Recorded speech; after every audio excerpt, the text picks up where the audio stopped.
भूख कम लगती है, और जब दूर होता है तो भूख ज्यादा लगती है। इसलिए हुजूर और सहाबा पेट से पत्थर बांध लेते थे ताकि भूख का एहसास ज्यादा ना हो। सरकार के पेट से 2 पत्थर बंधे हुए हैं। हजरत जाबिर ने देखा सारे सहाबा के पेट से एक एक पत्थर बंधा हुआ है, मेरे सरकार के पेट से 2 पत्थर बंधे हुए हैं।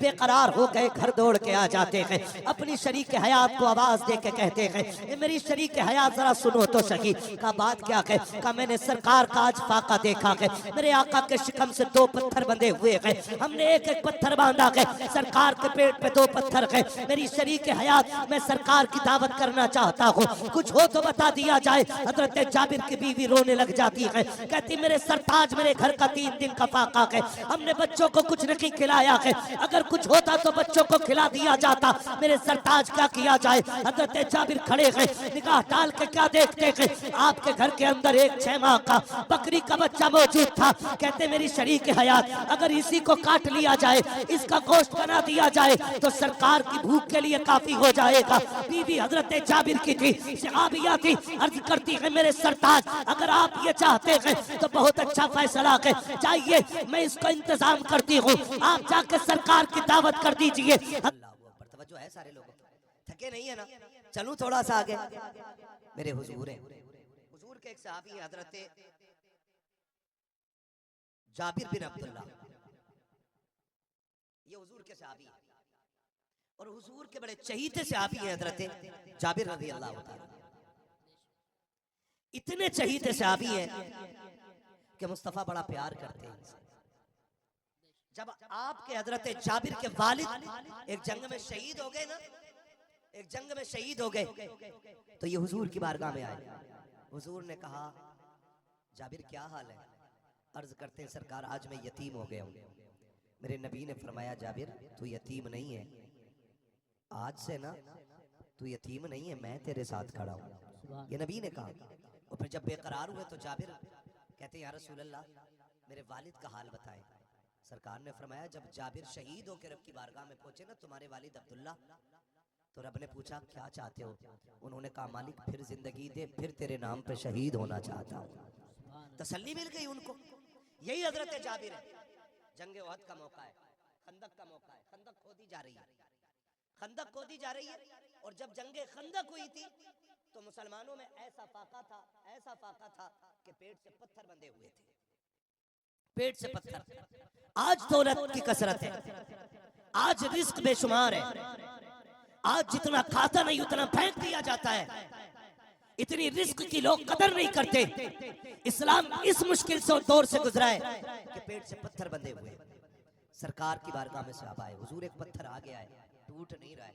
मेरे नबी आप आए ना, सरकार ने कुदाल पकड़ा, पहली ज़रब मारी, एक चिंगारी निकली। हुजूर ने कहा सुभान अल्लाह। दूसरी ज़रब मारी, फिर कहा चिंगारी निकली, सुभान अल्लाह। तीसरी ज़रब मारी, फिर चिंगारी निकली, फिर फरमाया सुभान अल्लाह।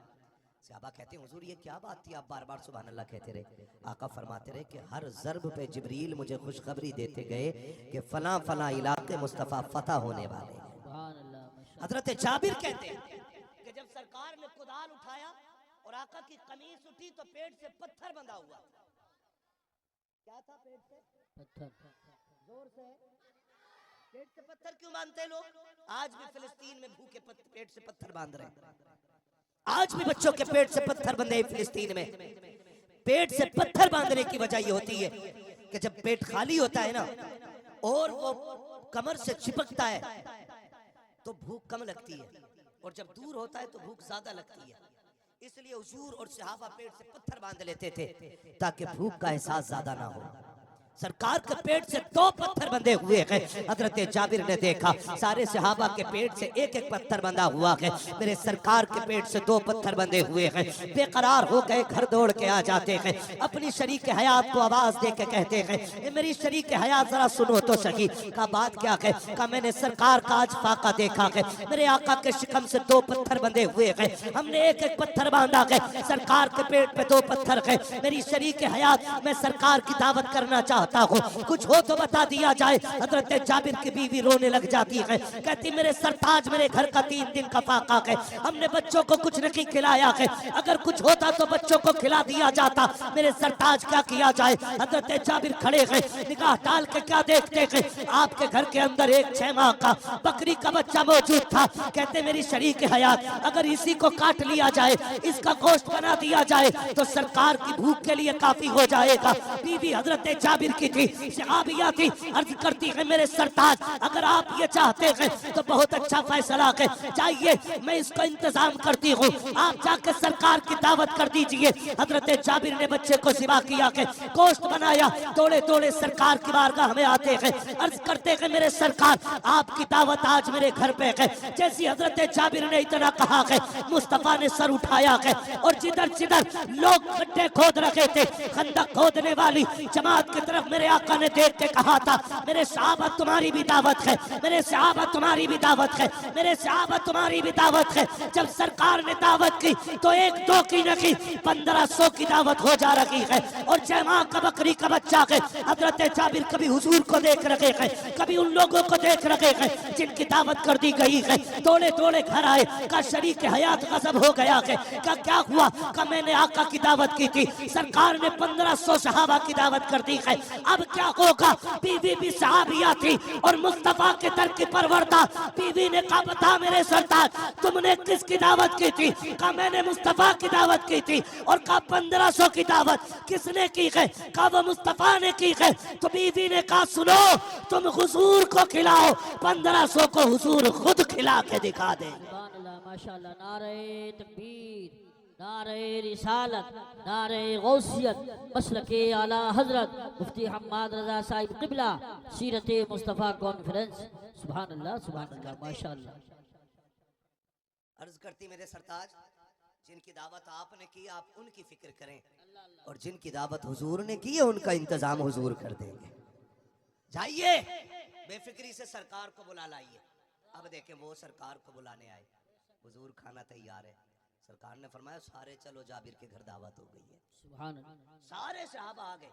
हजरत जाबिर का घर इतना बड़ा था कि उसमें 10 लोगों से ज्यादा नहीं आ सकते थे, एक वक्त में एक साथ में 10 लोगों से ज्यादा नहीं आ सकते थे। मेरे हुजूर 1500 को लेके गए। बाज मुफस्सरीन ने लिखा है हुजूर जिधर निकाह डालते थे दीवार पीछे हटती चली जाती थी। सुभान अल्लाह, माशाअल्लाह। 1500 हजरत जाबिर के 10 घर 10 लोगों के हिस्से के मकान में आ गए। हाँ, और फिर हुजूर ने फरमाया सुनो जाबिर बीवी से कह देना जब तक मैं ना आ जाऊं रोटी ना बनाए, आटा गूंद के रख ले, और जब तक मैं ना कहूं खाना शुरू ना किया जाए। हुजूर 1500 सहाबा को लेकर के आए, अंदर आए। सरकार ने फरमाया कहाँ है बच्ची मेरी। बीवी ने हजरत जाबिर की कहा आए सरकार। हुजूर किचन में तशरीफ लाए, का वो गोश्त की तरह जो बनाया है। हुजूर ने हांडी का मुंह खोला, लुआब डाला, फरमाया खिलाते रहो खत्म नहीं होने वाला है। सुभान अल्लाह, माशाअल्लाह। और जो आटा गूंदा रखा था हुजूर ने उसमें ना लुआब मिला दिया, कब रोटी बनाओ। और सरकार ने फरमाया सहाबा से 10-10 करके आते जाओ और खाते जाओ। 10-10 करके 1500 सहाबा खा गए और खाना खत्म नहीं हुआ। खाना जोर से खाना खत्म नहीं हुआ। 10-10 करके सहाबा खा के जा रहे हैं और खाना खत्म नहीं हो रहा। फिर जब सब खा चुके हजरत जाबिर अर्ज करते हुजूर आप खा लें, अब आप खा लें। मेरे आका ने फरमाया ना, सुनो जाबिर हम सब मिलके साथ खाएंगे। सुभान अल्लाह, माशाअल्लाह। हम सब मिलके साथ खाएंगे। हजरत जाबिर ने दस्तरखान लगवा दिया। आका फरमाते जाबिर बच्चे भी तो हैं 2, वो किधर है। सुने जरा गौर से, जाबिर बच्चे भी तो थे 2, वो किधर है। हुजूर कहीं बाहर होंगे, नजर नहीं आ रहे। और हजरत जाबिर को पता ही नहीं था कि दोनों बच्चे इंतकाल कर चुके। बीवी हो तो ऐसी हो। इधर हजरत जाबिर हुजूर को बुलाने निकले, उधर दोनों बच्चों का इंतकाल। जाबिर गए, बीवी हुजूर कह रहे हैं कि बच्चे किधर हैं। तो कहें आप अर्ज कर देना जाके हुजूर से कि आप खाएं, बच्चे खा लेंगे। हुजूर बच्चे नहीं आ सकते, सो रहे बच्चे। तो तो हुजूर ने दस्तरखान समेटते हुए कहा कि फिर हम तभी खाएंगे जब बच्चे साथ होंगे। सुभान अल्लाह माशाअल्लाह। क्या फरमाया मेरे नबी ने? हम तभी खाएंगे जब बच्चे साथ होंगे। हजरत जाबिर आके कहते मेरी शरीक हयात करना क्या है? हुजूर राजी नहीं है, कह रहे जब बच्चे होंगे तभी खाएंगे। और मुझसे आका की भूख देखी नहीं जा रही है, बताओ तो बच्चे किधर है? हजरत जाबिर की बीवी ने हाथ पकड़ा के अंदर उस जगह पे लाई है जहाँ पे बच्चों के ऊपर चादर डाल रखी थी। हजरत जाबिर की बीवी ने चादर खींची है। हजरत जाबिर ने देखा, आंखों में आंसू आ गए। कहा बीवी ये कब्र कैसे हो गया? हजरत जाबिर की बीवी ने कहा था मेरे सरताज तुम सरकार को बुलाने के लिए निकले हो, जैसे कि मैंने देखा मेरे एक बच्चे ने छुरी ली है, उसने बकरी को ज़िबा होते हुए देखा था। दूसरे भाई से कहता है चल मैं तुझे बकरी की तरह ज़िबा करता हूँ। उसने छोटे भाई के गले पे खंजर चला दिया। जब एक भाई के गले पे चाकू चला, मैं उसको रोकने के लिए दौड़ी, वो डर के छत पे चढ़ गया। इधर एक तो वो जिसका गला कटा वो इंतकाल कर गया, दूसरे से चाकू लेने के लिए दौड़ी, वो डर के छत से गिरा। मेरे सरताज वो भी इंतकाल कर गया। ए मेरे सरताज आज हमारे घर सरकार तशरीफ लाने वाले थे। आप भी जानते हो पड़ोस में यहूदी रहते हैं, अगर हम अपने बच्चों की मौत का ऐलान कर देते हमारे घर में मातम होता, यहूदियों को हंसने का मौका मिल जाता। लो जी इनके घर में नबी आए हैं और सबको रुला के गए हैं। कहा मेरे सरताज मैं ये भी नहीं चाहती मेरे नबी के आने पे कोई उंगलियां उठा सके। मैंने बच्चों की मौत को राज इसलिए रखा था ताकि सरकार की दावत पे कोई फर्क न पड़ने पाए। हजरत जाबिर कहते हैं खातून सब्र से काम ले, वो आया है जो रुलाने के लिए नहीं ज़माने को हंसा। सुभान अल्लाह माशाअल्लाह। नारे तकबीर, नारे रिसालत, नारे गौसियत, मसलके आला हजरत, उलमाए अहले सुन्नत। हजरत जाबिर कहते हैं सरकार बच्चे खत्म हो गए। हुजूर ने फरमाया क्या हुआ? हुजूर एक ने गला काट लिया, एक छत से गिर गया। मेरे नबी फरमाते हैं किधर है? हुजूर उठे, वहां आए जहां पे बच्चे लेटे हुए थे, और आका करीम ने ना बाजू पकड़ के दोनों का हिला के कहा सुनो हम आ गए हैं, चलो साथ खाना खाएंगे। हम आ गए हैं, चलो साथ खाना खाएंगे।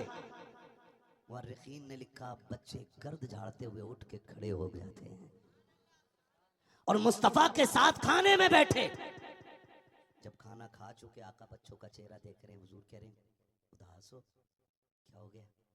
बच्चे कहते सरकार हमारा एक ही बकरी का बच्चा था और कोई खिलौना भी नहीं था, अब वो नहीं रहा। हुजूर ने सारी हड्डियां इकट्ठा की और फरमाया कुम बेइज़्निल्लाह, बकरी का बच्चा भी उठ के खड़ा हो जाता है। बरेली से आवाज आती कौन देता है देने को मुंह चाहिए, देने वाला है सच्चा, हमारा नबी, देने वाला है सच्चा, देने वाला है सच्चा हमारा नबी। सरकार ने बच्चा भी जिंदा कर दिया और उनके अपने बच्चे भी जिंदे कर दिए। लोग बात करते कि हजरत ईसा की ठोकर से मुर्दे जिंदा होते थे, देख मेरे नबी ने मुर्दा जाबिर के बच्चे जिंदा कर दिए हैं। बेशक है ना भाई? बरेली वाले ने कहा जिनके तलवों का धोबन है आबे हयात, है वो जाने मसीहा, हमारा, है वो जाने मसीहा हमारा नबी। ये मेरे सरकार की शान है। सरकार किसी को उदास देख ही नहीं सकते, देख ही नहीं सकते किसी को उदास मेरे सरकार। और खुदा की कसम ये शान अल्लाह ने हुजूर ही को अता फरमाई, बेशक ये सिर्फ हुजूर को अता फरमाई है। एक दिन ना हजरत अली आए, वो घर उदास होकर बैठ गए। तवज्जो है, थके नहीं है ना? हाँ, आपको थकना भी नहीं चाहिए, थकना मुझे है। आपको बिल्कुल बेदार रहना है क्योंकि अजमत भाई को सुनना है। तवज्जो कीजिएगा। हजरत अली आए और गर्दन झुका के अपने घर में बैठ गए। सारे सुने मेरी बात, अपने घर में गर्दन झुका के बैठे। बीवी वो होती है जो शोहर को न दुख दे न दुख में रहने दे। अच्छी बीवी वो होती है जो शोहर को न दुख दे और न दुख में रहने दे। हजरत अली की गर्दन झुकी हुई है। खातून जन्नत आ गई मेरे सरताज, क्या बात है, उदास लग रहे हैं? हजरत अली कहते हैं फातिमा आज ना उस्मान ने हुजूर की दावत की थी, काश हमारे पास भी दौलत होती हम भी हुजूर को दावत खिलाते। खातून जन्नत देख रही हैं। हजरत अली कह रहे काश हमारे पास भी दौलत होती हम भी खिलाते। और हजरत उस्मान हजरत अली के साड़ू हैं। दो बेटियां सरकार की हजरत उस्मान के निकाह में आई। और हजरत उस्मान ने दावत की। हजरत अली कह रहे काश मेरे घर भी दौलत होती, मैं भी हुजूर की दावत करता। खातून जन्नत बड़ी आगे कहती हैं अली फिक्र क्यों करते हो, जाओ मुस्तफ़ा से जाके कह देना कल हमारे घर पे दावत है। बोलो सुभान अल्लाह। का हमारे घर पे दावत है, हुजूर से जाके कह देना। हजरत अली मुंह देख रहे, कहते फातिमा मुझे पता है ना मेरे घर में क्या है, और तुम खाने की बात कर रही हो, कहां से दावत खिलाओगी। फिर ख्याल आया ना, हो सकता है औरत मर्द की कमाई में से थोड़ा थोड़ा बचा भी लेती है ना, सोचा शायद रखा हो। गए, फातिमा जा, फातिमा कराऊं दावत, चाहिए ना अली, हुजूर से कहिए हमारे घर कल की दावत है। अब हजरत अली गए खुशी खुशी, मुस्तफ़ा बैठे, जाके सलाम किया। आका फरमाते हैं अली कैसे आए, कहा हुजूर आपकी दावत है, हुजूर आपकी दावत है। जब हुजूर की दावत की ना, हुजूर मुस्कुरा के कहते हैं सहाबा कल अली के घर खाना खाने जाना है, सहाबा कल अली के घर खाना खाने के लिए जाना है। अब हजरत अली, अगला दिन आ रहा है, शाम हुई, हजरत अली देख रहे हैं फातिमा मामूल के मुताबिक अपने कामों में, दावत की कोई तैयारी नहीं। अली सोच रहे कल क्या होना है, कल क्या होना, रात गुजर गई, कोई मामूल से ज्यादा कोई काम नहीं। सोच रहे फातिमा दावत कहां से खिलाएगी। अगला दिन जब दोपहर का वक्त करीब होने लगा, कोई तैयारी नहीं, कोई पकवान नहीं, कोई आग चूल्हे पे नहीं जली। अली कह रहे फातिमा दावत है आज हुजूर की, कोई इंतजाम नहीं। आप फिक्र क्यों करते हैं, जाइए ना मुस्तफ़ा को जाके बुला लाइए।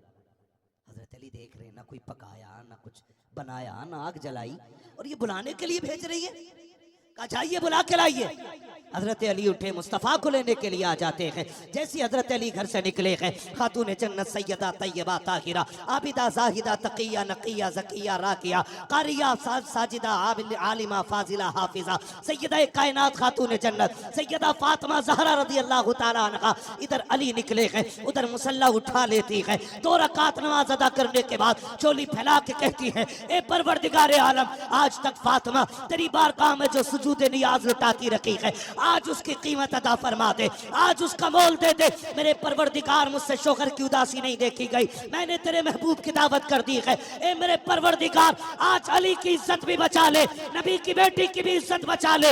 इतना कह करके मुसल्ला समेट दिया है। हजरत अली आ रखे हैं, आगे आगे नबी चल रखे हैं, पीछे पीछे अली चल रखे हैं। अब अली भी जिस तरह आके करीब हजरत उस्मान गनी के घर जा रखे थे, हजरत उस्मान हर हर कदम को गिन रखे थे, और गिनते गिनते जब हजरत उस्मान का घर आया, आका ने फरमाया उस्मान कदम क्यों गिने गए। तब हजरत उस्मान गनी ने कहा था या रसूल अल्लाह, कदम इसलिए गिने गए कि हर कदम के बदले में मुस्तफा में गुलाम आजाद करूंगा, आप मेरे मेहमान बन गए हो। तारीख गवाह है, अली भी पीछे पीछे कदम गिनते जा रखे हैं। जैसी सरकार पहुंचे गए, खातून जन्नत के दरवाजे पे बैठे गए, अचानक दरवाजे पे दस्तक हो जाती है, आवाज आई है आओ जरा दरवाजे पे आओ। हजरत अली दौड़ के जाते हैं, क्या देखते हैं, चंद लोग खाने का थाल लेकर के खड़े हैं। आका कहते अली ये खाना लेके अंदर आ जाओ। हजरत अली खाना लेकर के आए हैं। अब सहाबा जब खा रहे हैं, उंगलियां चाटते चले जा रहे हैं, जितने खा रहे हैं उंगलियां चाट रहे हैं। सहाबा कहते आका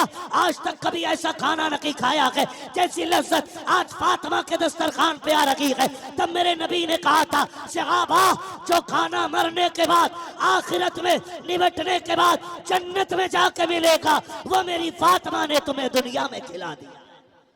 सुभान अल्लाह। नारे तकबीर, नारे रिसालत, नारे गौसियत, मसलके आला हजरत, फैज़ान आला हजरत मुफ्ती हम्माद रज़ा साहिब क़िबला, उलमाए अहले सुन्नत। सुभान अल्लाह। फिर देखा अली फिर उदास है। खातून जन्नत कहती है अली अब क्यों उदास हो, अली अब क्यों उदास हो। काम तो रह गया फातिमा। कहा क्या, उस्मान ने हर कदम के बदले में गुलाम आजाद किए थे, मैं क्या आजाद करूं। अभी ये बात क्या ही रहे थे, इतने में जिब्रील आ गए। महबूब बेटी से कह दो कि दिल थोड़ा ना करे, अपने शोहर के लिए ज्यादा उदास ना हो। अगर उस्मान ने हर कदम के बदले में गुलाम आजाद किया है ना, तो हम महबूब के हर कदम के बदले में ना 1000 तेरी उम्मत के गुनाहगारों को बख्शेंगे। सुभान अल्लाह, माशाअल्लाह। हर कदम के बदले में 1000 गुनाहगार उम्मत बख्शी जा रही है ना। तुम्हारे ही लिए तय गुनाहगारों सियाकारों, ये शब भर जागना और रात भर रोना मोहम्मद का, हमारा सब कुछ हुजूर के लिए होना चाहिए। जिंदगी देखिए जैसी करनी है ना वैसी वैसी। टेंशन में आ गए इस बात को सुन के ना, मैं ज़मीन के कागज़ लेके नहीं बैठा हूँ, मैं ये नहीं बताऊंगा किसके पास कितनी कम है और किसकी ज़्यादा है, बस इतना बताऊंगा जैसी करनी वैसी भरनी। ज़िंदगी इतनी खूबसूरत बना लो कि हम कब्र में बाद में पहुँचे, हुजूर कब्र में पहले आ जाएं। और जब बात हुजूर की हुआ करे ना, मैं अपनी पूरी बस्ती के तमाम नौजवानों से कहना चाहूँगा, आज तो चलो नौजवानों ने महफिल जी। सजाई है और मैं देख रहा हूँ ज़्यादातर नौजवान आए हुए हैं महफिल में। अगर कोई बुज़ुर्ग भी महफिल सजाए ना तो फिर चले जाया करो, सब में जाया करो, कोई महफिल वीरान ना रखा करो। कम से कम क़यामत में ये तो होना कि सरकार आपकी उम्मत गुनाहगार थी, गद्दार नहीं थी। बेशक। जहाँ आपका नाम सुनते थे दौड़ के चले जाया करते थे। 365 दिन, 64 दिन, 63 दिन, 360 दिन सोते ही रहने, एक रात जाग के हुजूर के लिए गुजार लिया करें। और याद रखिएगा, इन महफिलों की इतनी अजमतें बयान की गई हैं कि जितने इस महफिल में आ जाते हैं रब के करम से सारे बख्श दिए जाते हैं। बेशक। अभी अजमत भाई ने एक बात कही थी वालिदैन के हवाले से, ज़माने से निराली है जो उल्फत बाप करता है। बेशक।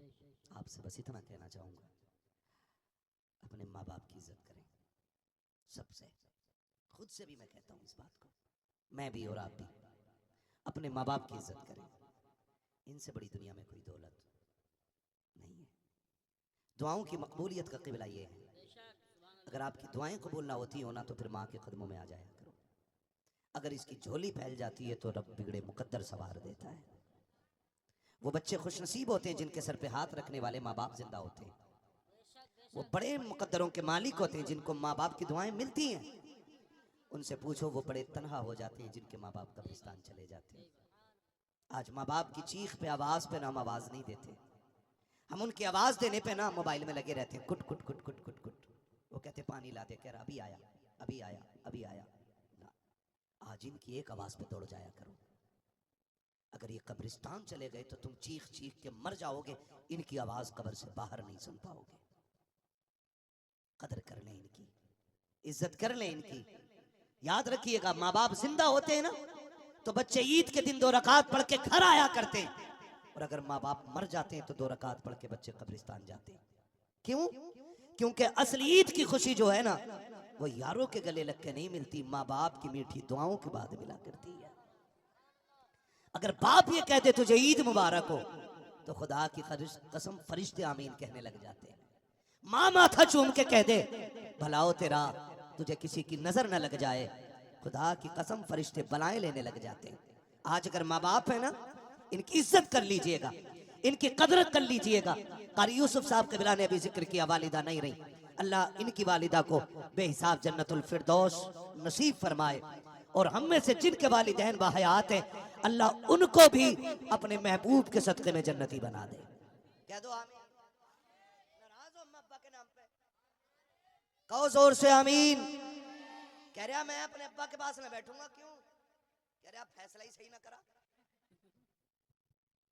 हाँ अजमत भाई ऐसे ही कहते हैं, फैसला ही सही ना करा मेरे अब्बा ने। क्यों? कि मेरे भैया को इतनी दे दी, मुझे इतनी कम दी है।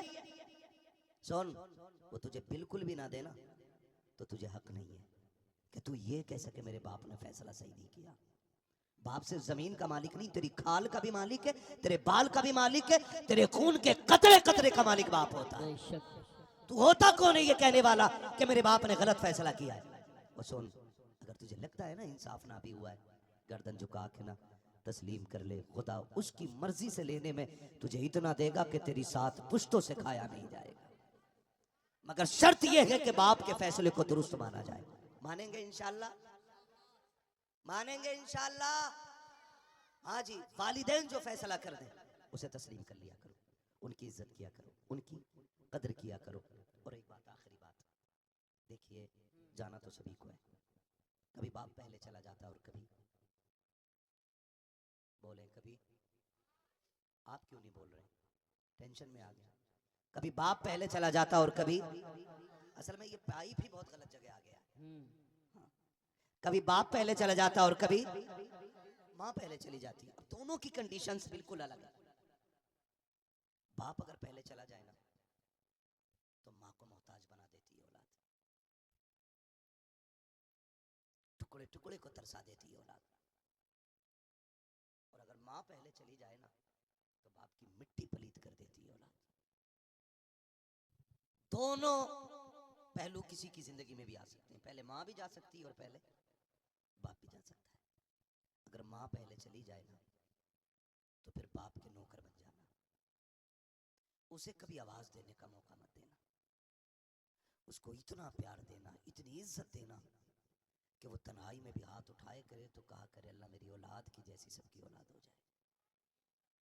और अगर बाप पहले चला जाए तो फिर मां रह जाती है। हैरत होती है, एक मां 8-10 बच्चों को पाल लेती है, 6-6, 8-8 बेटे एक मां पाल लेती है, और 8 बेटों से मिलके एक मां नहीं पाली जाती। बड़ा दुख होता है, तकलीफ होती है। बड़ा खुशनसीब है वो बंदा जिसके हिस्से में मां आ जाती है। सबसे खुशनसीब वो बंदा है जिसके हिस्से में मां आ जाती है, इसलिए कि जिधर मां होती है उधर ही रब के करम की निगाह होती है। ख्याल कीजिएगा, अगर बंटवारे का कभी नंबर भी आना तो जमीन छोड़नी पड़े तो छोड़ दो, मकान छोड़ना पड़े तो छोड़ दो, मां ले लो। इसलिए कि जितनी छोड़ के आए हो वो एक बार दुआ कर देगी तो उसकी 10 गुना अल्लाह तेरे थूक से पैदा कर देगा। इज्जत कीजिएगा, कदर कीजिएगा। अगर बाप के इंतकाल के बाद मां ने कब्रिस्तान की तरफ मुंह करके रो के इतना कह दिया हाय किधर छोड़ के चला गया, मुझे भी साथ ले जाता, मुझे किन बेगैरतों में छोड़ के गया है, जहां तो टुकड़े इज्जत के नहीं मिल रहे, खुदा की कसम अगर मां ने रो के इतना कह दिया काबे में जाके मर जाना, न तुझसे खुदा राजी होगा न मुस्तफा राजी। बेशक बेशक बेशक। ख्याल करना माँ की आंख में आंसू ना आने पाए बाप के इंतकाल के बाद, माँ रो के ये ना कहने पाए हाय किधर जाके तू मुझे छोड़ के बस गया, मुझे कहाँ छोड़ के चला गया। खुदा के वास्ते औलाद से कहना चाहूंगा माँ बाप रब की बड़ी नेमत होते हैं, इतनी बड़ी दौलत होते हैं अल्लाह की माँ बाप। खुदा की कसम ना हो तो बड़े घर भी वीरान नजर आया करते हैं। एक चारपाई मेरे दादा की उठी थी एक बरामदे के अंदर से, आज तक वो जगह खाली नजर आती है, तब पता चलता है बड़े बूढ़ों की कदर क्या होती है। आज बड़ी आसानी से चारपाई इधर से उधर कर देते हो और ख्याल ये रखते हो कि ये चारपाई हट जाएगी तो 2 कमरों का मालिक हो जाऊंगा, 3 कमरों का मालिक हो जाऊंगा, 4 कमरों का मालिक हो जाऊंगा। खुदा की कसम जिस दिन इस बाप की चारपाई उठ गई, माँ की चारपाई उठ गई, भले तेरा सहन तो चौड़ा हो जाएगा, चारपाई की जगह तो बढ़ जाएगी, लेकिन तुझे अपना घर कब्रिस्तान नजर आएगा। इसलिए कि आते जाते जो टोकते हुए डांटते हुए तुझे दुआएं दे सकता है वो माँ बाप के अलावा कोई दूसरा नहीं हो सकता। बेशक बेशक। इसलिए हर एक से गुजारिश है, हर एक से गुजारिश है अपने माँ बाप की इज्जत करेंगे इंशाल्लाह, करेंगे इंशाल्लाह। वैसे तो अल्लाह का शुक्र है हमारे गांव में ऐसी शिकायतें नहीं मिलती हैं, अक्सर लोग माँ बाप की खिदमत करने वाले हैं, हाँ, लेकिन फिर भी एडवांस के तौर पे मैंने ये बात बता दी। लेकिन इतना तो जरूर है ना, अभी भी देखा हमने, अभी भी देखा शब बरात में हम जा रहे हैं ना तो तब भी हमारे गांव के लोग लड़के ना पटपटिया से इधर उधर निकल रहे थे, हाँ, पटपटिया से इधर उधर भागे फिर रहे थे। कोशिश कीजिएगा कि शब बरात में ना अपनी बस्ती में रहिए और अपनी मस्जिदों को आबाद रखिए, अल्लाह से तो तौबा करते रहिएगा। और मैं तो जानता हूँ कि सबसे खुशनसीब वो बंदा होता है जिसे शब बरात भी मिले, माँ बाप का साथ भी मिले। शब बरात में माँ बाप अगर दुआ दे दे बेटे को और मगफिरत की दुआ मांग लें तो अल्लाह गुनाहगार को भी जन्नती बना देता है। अल्लाह ने ये दिन दिया तो इंशाल्लाह माँ बाप के साथ अगली शब बरात में दुआ करेंगे इंशाल्लाह। अभी शब कद्र भी आने वाली है तो उसमें माँ बाप से दुआएं ले लेंगे। अल्लाह करीम हम सबको मुस्तफ़ा जाने रहमत की तरीक़ों पे अमल की तौफीक अता फरमाए। और जिन नौजवानों ने ये महफिल सजाई है मौला करीम उन जवानों को दिन दुनी रात चौगनी तरक्की अता फरमाए। सजदे की फरमाइश अपने गांव में भी सुना ना, सुना दे, बोलो जरा सुभान अल्लाह। आशिम भाई जरा इसको थोड़ा रिपीट दे दो और थोड़ी आवाज भी दे देना, बोले जरा सुभान अल्लाह। सुनो भाई बड़े बूढ़ो, कतई सुभान अल्लाह इसलिए नहीं कह रहे हो कि सब जमींदार बैठे हो, ये अलग बात है, खामोश खड़े रहते हैं, फिर भी जो लोग बड़े हैं वो बड़े रहते हैं। ऐसे असलाफ से मिलता है हमारा शजरा जिनके कदमों में कई ताज पड़े रहते हैं, है ना जी। तो बहुत बड़े लोग हो तो आप भी बोलो जरा सुभान अल्लाह।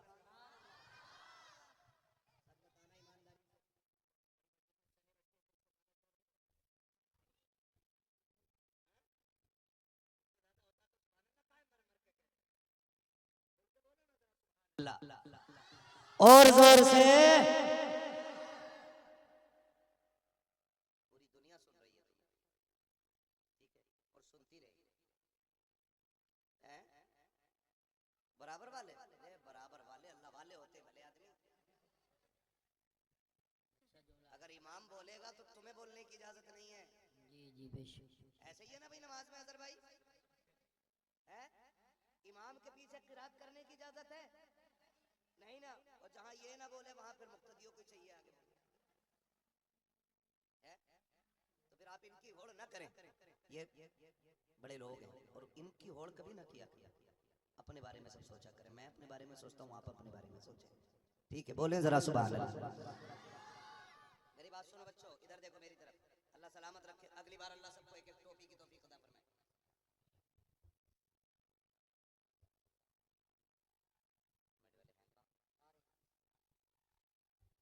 बेटे पैर पीछे करो। अच्छे बच्चे, पहली बार आए जलसे में? हमारे गांव के बच्चे तो बड़े मुअज्जब होते हैं। और टोपी ओढ़ के आया करो अगली बार से। टोपी होनी चाहिए कि नहीं होनी चाहिए, है ना? टोपी ओढ़ के आया करो, ऐसे ही चल देते। पकौड़ी खाई और फिर आगे बैठ गया। आज तूने पहली बार टोपी ओढ़ी है शायद, इसलिए दिखा रहा कि मेरी टोपी दे। कोशिश ये कीजिएगा कि जब भी हुजूर के नाम की महफिल सजे सारे हाजिर हुआ करें इंशाअल्लाह।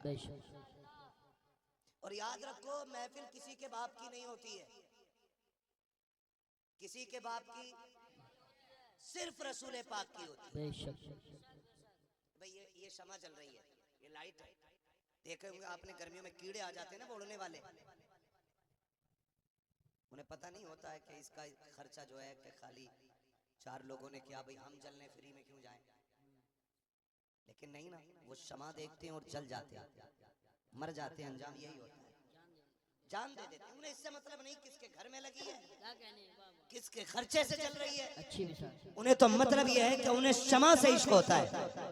इसी तरह जिन्हें हुजूर से इश्क है ना, इससे मतलब नहीं कि पिंडाल किसकी जमीन में लगा के और लगाया किसने है, बस हमें तो हुजूर की बातें सुनने से प्यार होना चाहिए। यही करेंगे नहीं इंशाअल्लाह। हाँ, और कुछ चीजें फितरत में होती है, फितरत में। कारी यूसुफ साहब क़िबला में क्या बताऊं, हमारे मोहल्ले से अभी 2 लोग इंतकाल कर गए। जो कादरी मस्जिद जो आप देख रहे हैं, जिसका लेंटर अभी तक इसलिए रुका हुआ है कि कुछ कलमा पढ़ने वालों ने भी टांग अड़ाई। और वो लोग जिन्होंने इस मस्जिद के लिए हमेशा कोशिश और मेहनत की, उनका अंजाम लोगों ने देखा। हमारे जफर चचा मरहूम अल्लाह उनके दर्जात बुलंद फरमाए, उनका इंतकाल जुमे के दिन हुआ। वो हमेशा कादरी मस्जिद की हिमायत में रहे। दूसरे हमारे हाजी अमीन साहब, अल्लाह उनकी कब्र पे अपनी रहमतों गुफरान की बारिशें फरमाए। बेचारे जब भी कहीं बैठते थे ना, कहते थे यारो लिंटर कब पड़ेगा, लिंटर कब पड़ेगा। एक दिन आए जोहर की नमाज पढ़ने के लिए, इसी गेट से दाखिल हुए, वुजू करने के लिए बैठे, मुंह से ब्लड आया और इंतकाल कर गए, मस्जिद में इंतकाल कर गए। हश्र देखें कितना अच्छा हुआ। फरमाया गया जो जिस हाल में मरेगा क़यामत में उसी हाल में उठाया जाएगा। इंशाअल्लाह वो दिन आएगा क़यामत में लोग देखेंगे कि मस्जिद से प्यार करने वाले हाजी अमीन साहब वुजू करते हुए उठाए जाएंगे नमाज की तैयारी में। तो ये अपने अपने हिस्से की बात होती है। मैं आपसे कहना चाहता हूँ हम कम से कम अपना हिसाब इतना अच्छा रखें कि हमें मौत आए ना तो ऐसा काम करते हुए मौत आए कि जमाना हमारी मौत पे नाज करे। सुभान अल्लाह, माशाअल्लाह माशाअल्लाह। नेक कामों में हमेशा लगे रहिएगा। अल्लाह जिससे चाहता अपने दीन का काम, जोर से दीन का काम ले लेता है। अगर वो अबाबीलों से चाहे तो हाथी मरवा देता है। मरवाए के नहीं? सुभान अल्लाह, मरवाए। अबाबीलों से चाहता तो हाथी मरवा लेता है, मकड़ी से चाहता है तो गार के दरवाजे पे जाले लगवा देता है।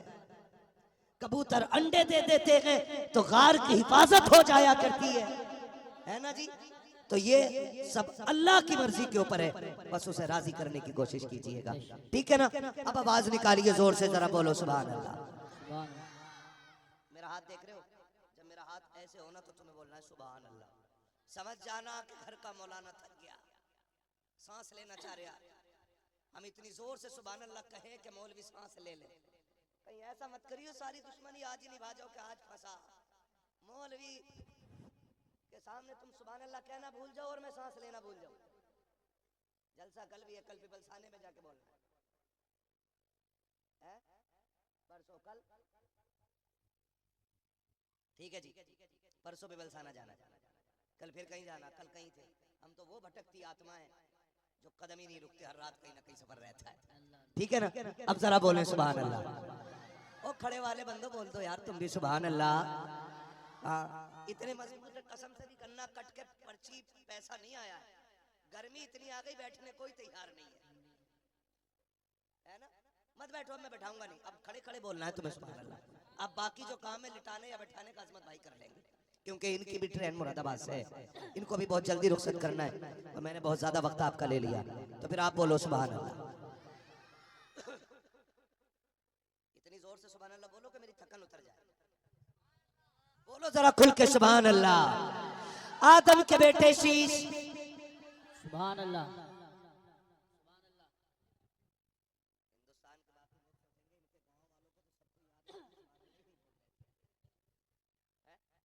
पाबंदी के साथ थोड़ा मजबूत होके बोलो सुभान अल्लाह। आदम के बेटे शीश, शीश के बेटे अनस, अनस के बेटे कैनान, कैनान के बेटे मेला।